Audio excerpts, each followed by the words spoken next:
آستانہ مراد علی شریف پر آ جانے والوں کا تانتا بندھا ہوا تھا۔ مزار کے احاطے میں لگے کیکر کے درخت پر منت کے رنگ برنگے کپڑوں کی ڈالیاں لٹک رہی تھیں اور ایک دو ٹہنیوں پر تو بے اولاد عورتوں نے چھوٹے چھوٹے پنگوڑے لٹکا رکھے تھے۔ مری کے اس گاؤں میں واقع اس مزار پر موجود خواتین میں تعلیم اور شعور کی کمی اور عقیدت کی فراوانی تھی۔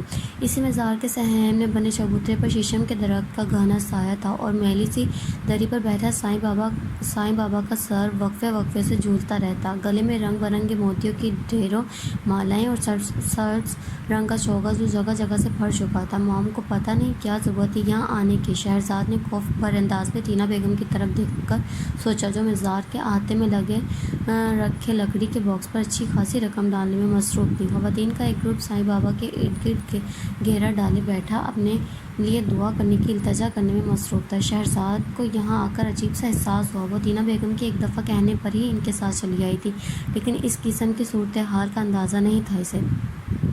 حق مولا! سائیں بابا کو ایک دم جوش آیا اور وہ بلند آواز میں نعرہ لگا کر مزار کے احاطے میں گول گول چکر کاٹنے لگے، جبکہ مزار میں موجود مریدنیاں عقیدت بھری نگاہوں سے انہیں دیکھنے لگیں۔ بہت پہنچی ہوئی ہستی ہے سائیں بابا!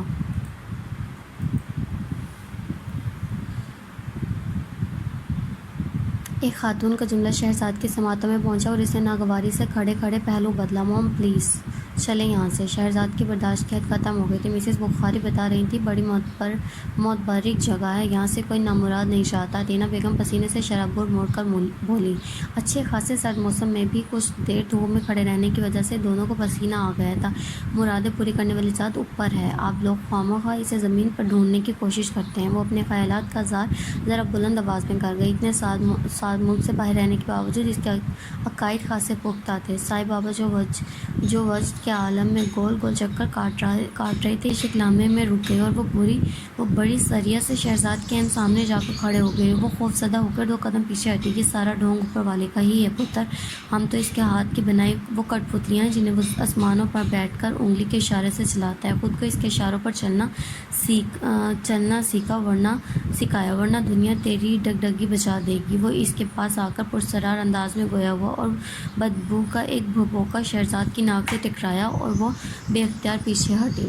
منہ کی بدبو سے نہیں، اندر کی غلاظت سے ڈر جو قبر میں بچھوؤں کو اپنی طرف راغب کرتی ہے۔ سائیں بابا نے پوری قوت سے ہاتھ میں پکڑا ڈنڈا زمین پر مارا اور اللہ کا نعرہ لگاتے ہوئے ایک دفعہ پھر عالم وجد میں رقص کرنے لگے۔ شہرزاد کا دل عجیب سے انداز میں دھڑکنے لگا۔ وہ اڑتی ہوئی اپنی گاڑی تک پہنچی اور جھٹ سے دروازہ کھول کر اندر بیٹھ گئی۔ اس کے دل کی دھڑکنیں ابھی بھی بے ربط تھیں۔ او مائی گاڈ! بہت رش تھا آج۔ ٹینا بیگم بھی اس کے پیچھے ہی گاڑی تک پہنچ گئیں۔ انہوں نے بڑی مشکل سے لی ہوئی چادر لاپرواہی سے اتار کر سیٹ پر پھینکی اور منرل واٹر کی بوتل کھول کر پانی پینے لگی۔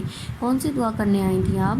شہرزاد نے ہلکی سی ناگواری سے اپنا بیگ کھول کر سن گلاسز نکالے۔ رومی کی مینٹل کنڈیشن میں بہتری لانے کی انہوں نے ڈرائیور کو گاڑی چلانے کا اشارہ کیا۔ واٹ؟ شہرزاد کو جھٹکا لگا اور وہ موڑ کر موم کا چہرہ دیکھنے لگی۔ مجھے یقین ہے اس کا دل میری طرف پلٹ آئے گا۔ ماں ہوں میں اس کی، دل دکھتا ہے میرا اس کی حالت دیکھ کر۔ ٹینا بیگم کی آواز بھر آ گئی۔ آپ کو اسے کسی اور اچھے سائیکیٹرسٹ کو دکھانا چاہیے۔ شہرزاد نے محتاط انداز میں مشورہ دیا۔ وہ کہیں نہیں جائے گی میرے ساتھ۔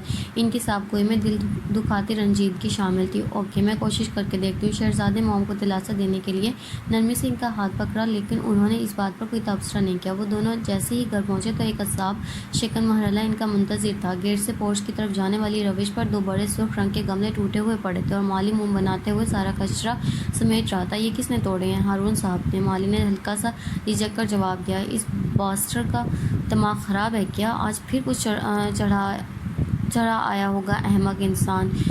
ٹینا بیگم سلگ کر بولی، جبکہ شہرزاد ایک متناسفانہ سانس بھر کر رہ گئی۔ اس کی موم کی اس شوہر کے ساتھ ایک سرسری سے ملاقات ہوئی تھی لندن میں، وہ اسے پہلی ہی نظر میں اچھے نہیں لگے تھے۔ اللہ نے بھی چن چن کر نمونے لکھ دیے ہیں میری قسمت میں۔ ان کے چہرے کے زاویے بگڑے بیزار انداز سے پاؤں پٹکتی ہوئی وہ اندر کی جانب بڑھی اور شہرزاد کو بھی مجبوراً ان کی پیروی کرنی پڑی۔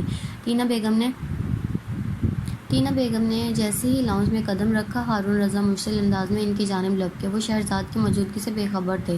ویسے بھی ٹینا بیگم کی موجودگی میں ان کا سارا دھیان انہی کی طرف رہتا تھا۔ بلاؤ اپنی اس گندی اولاد کو جس نے پورے شہر میں بغیرتی اور بے حیائی کی ایک داستان رقم کر دیا۔ ہارون رضا نے ہاتھ میں پکڑا پیپسی کا ٹین پیک بڑے غصے سے دروازے کی طرف اچھالا جو شہرزاد کے عین قدموں میں آن گرا۔ کس کو؟ رمیسا کو۔ ٹینا بیگم کا دل دھک کر کے رہ گیا۔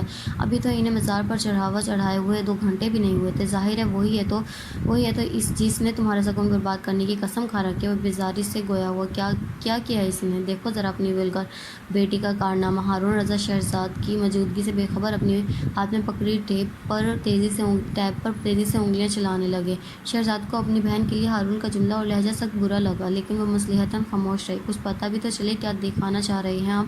ٹینا بیگم کے ضبط کا پیمانہ لبریز ہوا۔ وہ دکھاؤں گا جسے دیکھ کر ہوش اڑ جائیں گے تمہارے،